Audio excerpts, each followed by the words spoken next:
अस्सलाम वालेकुम, welcome to my new blog. आज हम आलू और गोश्त की रेसिपी आप लोगों से शेयर कर रही हूँ। सबसे पहले हमने प्याज डाले, बाद में टमाटर, हरी मिर्च और ये देखें ब्राउन करके फिर हमने डाला इसमें सुरख मिर्च डाली, हल्का सा पहले ब्राउन होने दिया, फिर बाद में सुरख मिर्च डाली और बाद में हमने डाला इसमें नमक और बाद में हमने डाली इसमें हल्दी और इसमें सब चीज़ें ऐड करके बाद में हमने इसको हल्का सा फ्राई होने दिया। ये देखिए हल्दी डाल दी हमने।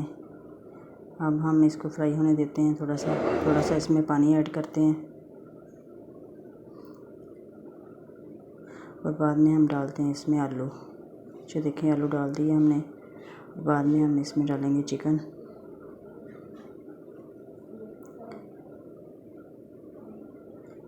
ये देखें चिकन हमने डाल दिया है और इसको हम हल्की हल्की आंच पे इसको ब्राउन होने देंगे।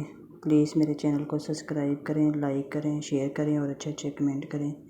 शुक्रिया।